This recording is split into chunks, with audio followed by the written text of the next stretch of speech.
Welcome to Married to Portuguese. On each episode, my English-Irish husband, Bob, and I discuss and laugh about our life and adventures in the Portuguese culture. Bon dia. Bon dia. I just do that by instinct now. I don't even know, think and about it automatically, you automatically go with your arm out. Isn't that something? Yes. Wow. If saying hello could make you a citizen, I'd be You would be right up there. president. Right, but you're not. I am not. It's not enough. It's not enough. Your bon dia gesture is not enough. Sorry, honey. Maybe. What does this world come to? I have no idea. I have no idea. But, hi everyone. Oh, greetings. I already said bon dia. I know, but I'm saying hi everyone. Greetings, everyone. We're finally out of January. Thank goodness. Oh my goodness, thank goodness. And I don't want to hear about that rodent that said we're going to have 6 more weeks of winter. I refuse. I refuse to accept it. I'm not going to let a beaver tell me what to do. No rodent is going to tell me what to do. No, siree. No, not doing it. But January was crazy. We were both sick. I was in bed for almost a week. Yes. Fit as a fiddle.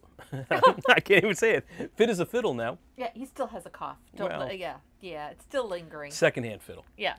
Fit as a secondhand fiddle. But as soon as you felt better, you were like, okay, let's get the heck out of the house. I know we're like hibernating for pretty much the whole month of January, which was needed. Which was very much needed. We were kind of forced, really. Yeah. Yeah, we were forced. So as soon as we felt better, you found a place. Me. Yes, in Warren, Rhode Island. We went to a tea. A tea shop, a tea place. And they have, they serve high tea. And so... What's the name? Fairy Tea. Fairy Tea. In Warren, Rhode Island. It looks like they just opened not that long ago. Very sweet, very nice, and yeah, I mean it was really cute. We had some little sandwiches. We did the full thing. The full experience. The full experience. So we did some. Each get a pot of tea. Yeah. You get 3 half sandwiches, and they're like half sandwiches, not just like little corners. And then there were a couple of scones. There were a couple of little scones. Yeah, strawberry scones. And the whole thing is the sweet part or the baked part and everything is what they baked that morning. Right on site. So it's not like you can go in and say, oh, I want to go and order that blueberry curd tart that was like the most amazing tart I've had. And like, oh my goodness, it was like fantastic. You get what they give you, which was fine. Which was fine. It was all great. It was all good. Reservations were required. Yes. And it's kind of a price fixed menu. Right. You choose either the full or the partial or the kids meal. Correct. And you go from there. So it was easy. Yeah. But very clean, very pretty. Even the bathroom was like spotless, which is weird. But I always like to check out bathrooms. Yep. And the ladies working there were really helpful and very sweet. Nice to talk to them. And the pastry chef came over to us, and we were talking about how just everything, which was really great. But the food was delicious. The baked goods were delicious. And what tea did you have? What pot of tea did you get? Oh, I did Irish breakfast. Oh, I did the Darjeeling. Darjeeling tea? Is that how? Darjeeling. Darjeeling, excuse me. Come on, man. Oh, all I know is, I'll never forget, I had a friend of mine who has since passed. Her thing was always a high tea. And there was an event that would always happen that we would go with this women's organization that they would have high tea. And every year... I would go with her. And the first year that I went with her, I'm like, okay, I know what breakfast, Earl Grey, I know, English breakfast, I know, but what is this Darjeeling tea? And they were like, what? Like I was, I had 2 heads, and they're like, it's the champagne of teas. So I always have that in the back of my mind. Anytime I see that tea, I always hear that woman in disgust that I didn't know what it was, that it was the champagne of teas. Now I'm trying to remember, what was the champagne of beers? Was it Miller? I have no idea. I don't think it was Budweiser. I have no idea, but it is delicious tea. So if you've ever see that anywhere, try it. It's very good. Yeah, so that was a nice outing. Yeah, that was a nice Then outing. last night we celebrated February. I know. Went to a rock and roll show. We went to a concert. Woohoo! Which was absolutely not hibernating mode. And there is this really great venue In Fall River called the Narrows Center for Arts and Music. Yeah, for arts in the Narrows. Yep, in an old textile mill. Yeah, it's great. So they've grown over, I don't know, the 15 or 20 years that we've been going there. Yeah. First it was literally just, third floor of the textile mill, and they had built a stage. We sat in church pews. Yes. And the first show we went to, it was obvious there was no air conditioning. It was awful. It was brutal for everybody, including the performers. Yeah. But they've done an amazing job of fundraising, getting support from the community, and they've added better seating and air conditioning and new lighting. They've added a marquee out front, and they get national level bands. Right. And I mean, we've been going there before they even had before all that, as well as before an elevator. And so you had to climb up the stairs and down the 3 flights and up and down the 3 flights. We were younger then. We didn't mind climbing the stairs. Yeah, we didn't mind. But there is now. They even have an elevator, which for those that have a hard time with stairs, it's perfect. So there's no excuse. It's handicap accessible to enjoy the music that gets there. But it's great fun. I mean, the capacity's, I don't know, like 200, maybe 250. Yeah. So nobody's sitting more than about 40 feet from the stage. Right. So you're there. You're like, you're right there with the artists. And so we like to go there. If we have a chance, if it's someone we both love. And we're home. And we're home, and it's the right time, whatever, we always make it. We make it there. We do. So. Just anything to get through these long winter these days. long winter days here in the Northeast. Tough. And so on the coldest days, when we've been coldest nights trying to break out of this mindset, we've been watching travel videos on YouTube. We just found a good series from I think it was called Travel Time Channel. They're Lithuanian, and they were traveling through the Azores. Each video is about 9 minutes long. Yeah, it's not that long. And they got through San Miguel, Terceira, Pico, Fayal, and then they did Flores and Corfu. So they missed Gracioso and Santa Maria. And Saint George. And Saint George. So they missed those 3. So they got 6 out of. Yeah, they got 6 out of 3. 6 out of 9. I mean 6 out of 9. I'm sorry. It was like no surprises for Terceira. Just made us really excited to go back. Yes. In June. Yes. And of course, we're always excited to see San Miguel. But that goes without saying. But it was nice to see Pico again and go, oh, yeah, how beautiful. I'd like to do that hike. You'd like to do the hike up to the peak? It's my style. You start halfway up. That's true. You can start halfway up. I mean, it's still some work. Yeah. But there's actually snow right now up in the mountain. I'll wait till summertime. Yeah, there's actually snow there right now. I'd love to do that, but they really showed off Pico nicely. Yeah, they really did. They did. And they did also for Fayal. Mm-hmm. They did. They do a nice job filming. Yeah.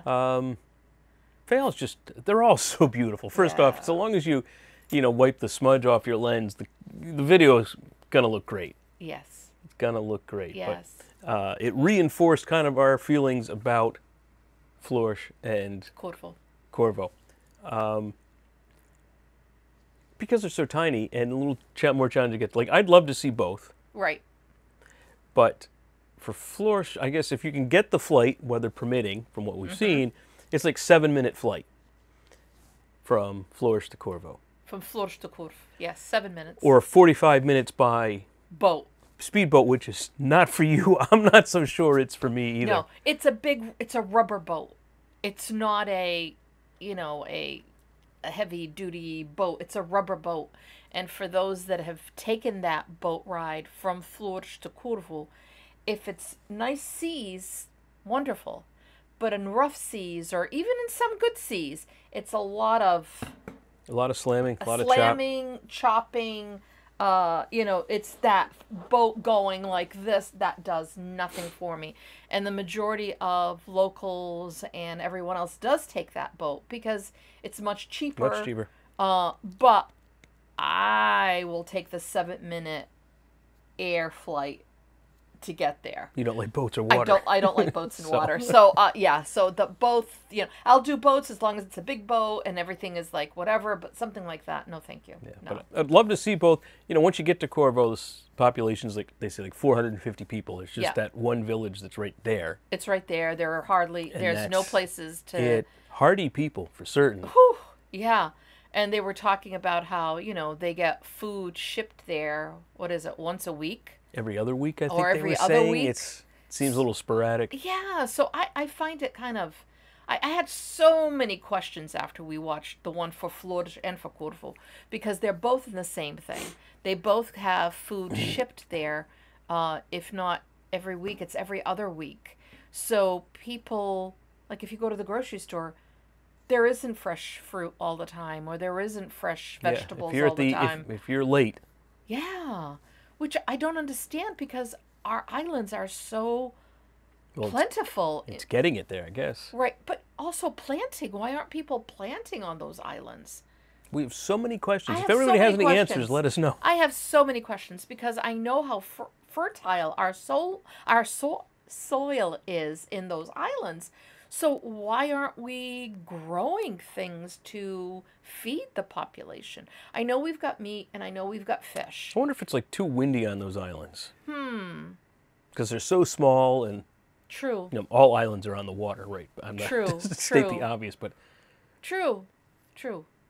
Yeah, I don't know. But I felt really bad because the one thing they complained about, we've never been there, so we don't know. We're just repeating what we heard. And they said the food there, Flores and Corvo, were like non-existent. Like there was only like maybe 1 or 2 restaurants by the airport in Flores that they were able to find food. But to be fair, these travelers weren't crazy about the food on any of the islands. True. You're right, because they did say something that I went, huh?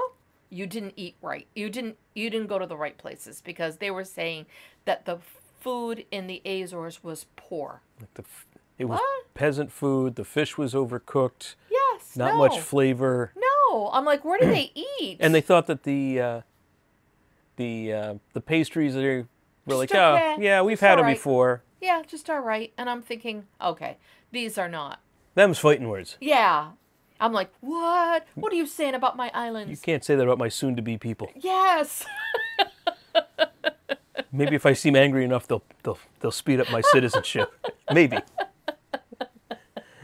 But overall, they did a really nice job. We'll put a link to their channel. Yeah, and then you make down below. Then you'll decide. You'll decide. And speaking of down below, make sure you share. We really appreciate. I love the comments. Yeah, love the comments. We answer it as often as we can back, but we read them all. So thank you. And then, like us, follow us, subscribe, share, tell your friends. It all helps with our algorithms and for more people to see us. So we appreciate that. Yes, please. What else? Oh, we had fun this week. You had a Zoom call. I did. Promoting the 2 trips with Rhode Island PBS Travel and AAA Travel. Correct. Again, I always do my tours in combination or with coordination with AAA Travel as well as PBS Travel Club. It's a 3-way relationship that we all kind of are all in the same thing and promoting what we're doing and also raising money for PBS, Rhode Island PBS. So it's a win-win for everyone who goes on these trips. It isn't just a thing of enjoying and being shown my favorite spots and all the great highlights of everything, but you also get to support PBS, which is wonderful. So in all that, we had about 40 people who joined us for the Zoom call. And these were people who were either already signed up for the trip or were thinking about signing up for the trip and wanted to know more. And I had one person who did ask, like, besides the food, what are we going to see? What are we going to do? In wanting like specifics in the itinerary. When we're not eating, what are we doing? What are we going to see? Where are we going? Yes. It was a fair question. It was a fair question, but the key thing is I don't like to share too much, just for the simple fact that the places that we're going, the people we're going to see, I have built wonderful relationships with these people, and a lot of the stuff that we do get to do is something that is only special in our tours. So it has to be, I kind of protect it as much as I can. And not only that, but every tour is different. So I always make a little tweak here and there for every tour, so that anyone who's gone on the tour, yes, there's the specific highlights we always hit, but there are certain things that we do in between that not everyone gets to enjoy or gets to see. And we also just mentioned that flexibility is needed. I mean, we could give someone an agenda, but we try to be flexible around the weather. We're not going to go to Set Sadat when it's foggy and you're not going to see anything. Right. So, because of the relationships that you have with some places, we can switch things around day to day or morning to afternoon or whatnot. Right. And for those that have traveled with me and see these podcasts, you know what we're talking about. The other question I had, or a few questions, was, how much walking is there? How much physical exertion is there? For those that have traveled with me before, we've had people with canes, people who had a hard time ambulating, and there's, as I said with everything, there is a lot of walking. There is a lot of walking and moving around.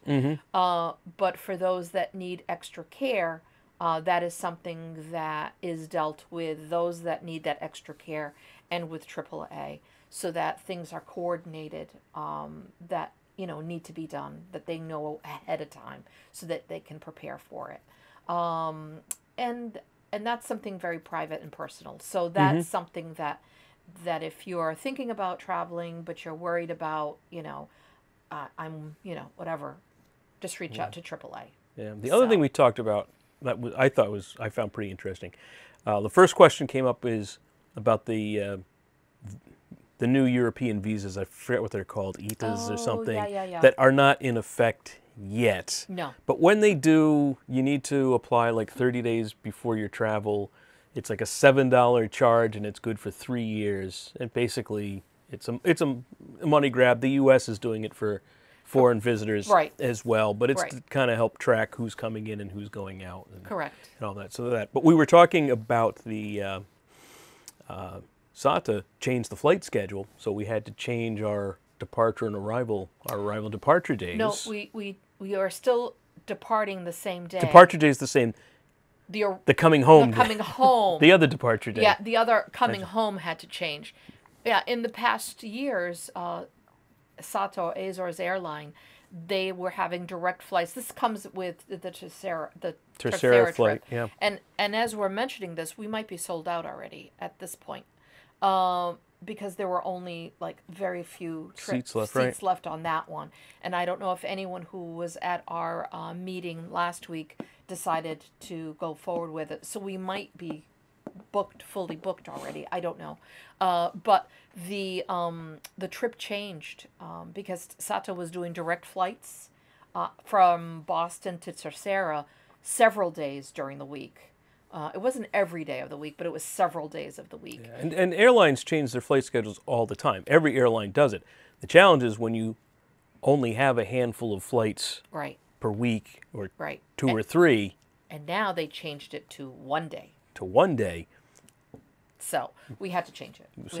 We changed it up. But there was a free day built into the tour. Yep. So the free day was eliminated. So nothing is missed. Nope.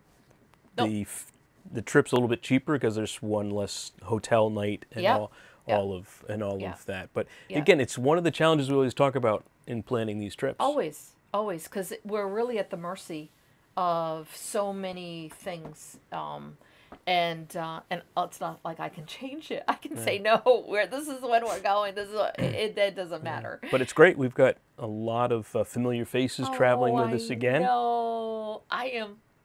It was beautiful. So I guess they've recuperated from how much we tired them out I know. on previous trips. I loved that when we had the meeting last week, that I was going through all the faces of people who were on Zoom. And I'm like, oh, Anne, I know Anne. I know John. I know, what was it, Pat. I know Katrina. It was like all of these, Elsa was in there. It was like all of these people that, that we've traveled with. And I know there's more people coming on that trip that have been on other trips with us that weren't, I didn't see them on that meeting because they already know what it's all about. But or people we know from coming to book signings or other events. So it's our people. It's really beautiful. And it's a beautiful community. It really is truly a beautiful community. And I think for those that have ever traveled with us, you are part of our family. It just becomes we become somehow a part of each other's lives, which is really beautiful. Even going to the concert last night, we're walking in and we see Brenda, who was just on our San Miguel tour just last year, and it was like, Brenda, oh my God, and she's like, Maria, Bob. It's, and hugs and kisses, because it's, when you travel with people for that length of time, you get to know people really well. And I love it that it's a beautiful community, that everybody, at first it's like strangers. It's everybody like, oh, okay, how am I going to? But the key thing is I think people who travel with us so far, everyone has always been very, just so open to everything, and just wanting to enjoy every moment of it and create these incredible memories together. And at the end, we all bond, and there's always some crying and hugging and saying goodbye, because some people I won't see again unless we talk on Facebook or Instagram privately, or they send me emails or whatever. And other people I have seen and I do see after, and I've met for breakfast, or I meet for coffee, or, because they're just such great people. It's great. So very lucky, very, very lucky, very blessed to have. Very much so. So if you're interested, contact now. We'll put the information down below. I think there's still a few seats in San Miguel. There's a few more seats in San Miguel available than there is for Tercera, but I think if I would call them sooner than later, if you're thinking of it, because it will sell out. It will. There's no doubt. There's no doubt. No doubt. No. Well, speaking of going places, I think we need to say goodbye. Oh, it's time? I think it's time. Oh, okay, guys. Oh. Thank you. Yes, thank you so much, and we'll talk to you soon. Bye-bye. Bye now. Thank you for listening. Don't forget to hit the subscribe button, and we'd love to hear your ideas for topics. Ciao.